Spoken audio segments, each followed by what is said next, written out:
Welcome back, Money Movers. We're happy to have you here. Last week, we gave you some tips on how to stay organized in a fast-paced world.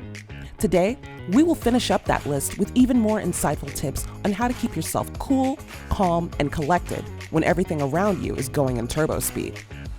Before we get started, make sure to subscribe to our channel and click the bell notification so you are notified every time we release new material.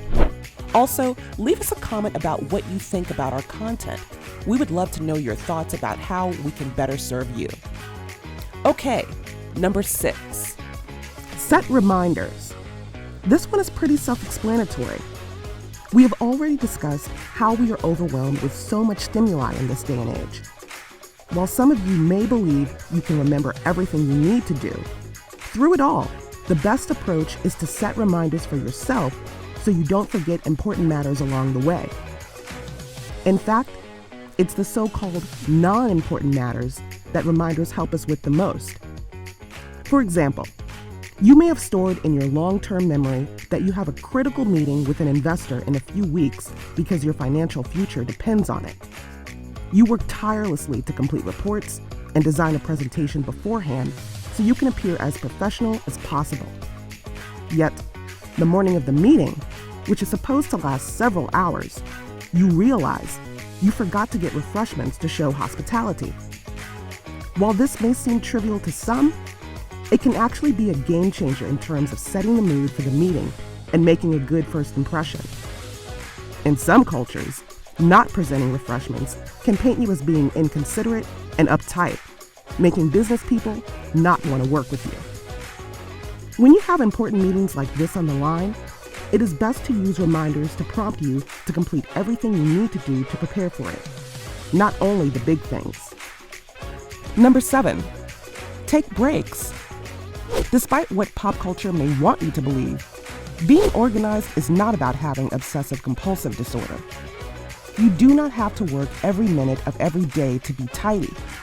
In fact, research suggests that taking short breaks throughout the day can help you stay focused and avoid burnout. Think of it like going to the gym. If you work out all the time without rest, your muscles become overused and will not grow. In addition, you increase your likelihood of getting hurt. On the flip side, your muscles need time to rejuvenate and recharge for you to get the full benefits of working out. The same goes for being organized.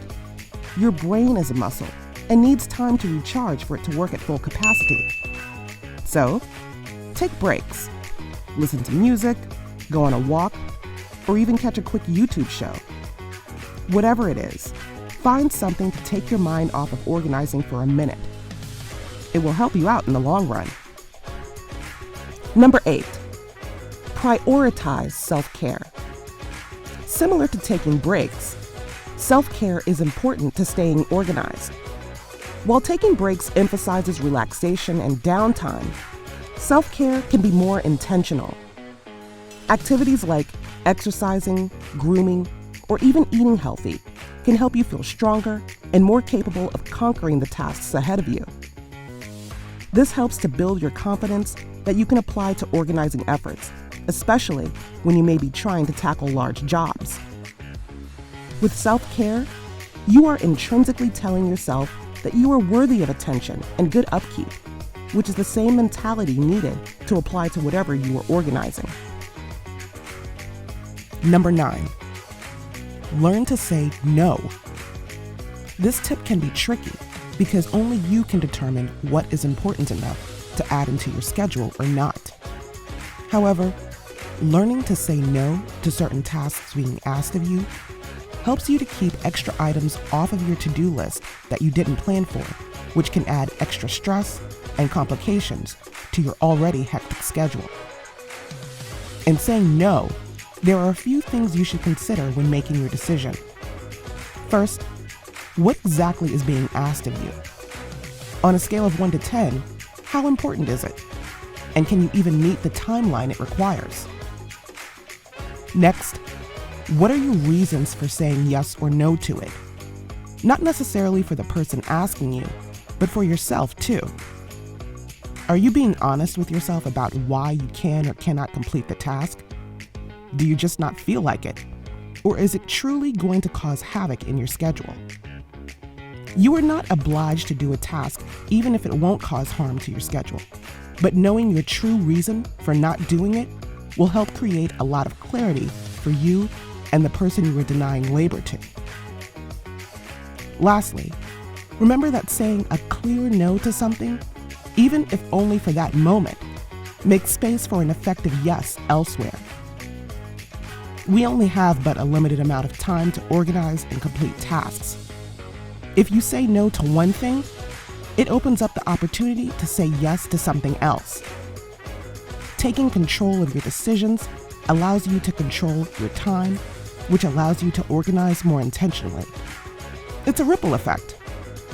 So, learn to say no to requests that don't align with your availability, goals, or values, and learn to say yes to organizing your life the way you want it to be.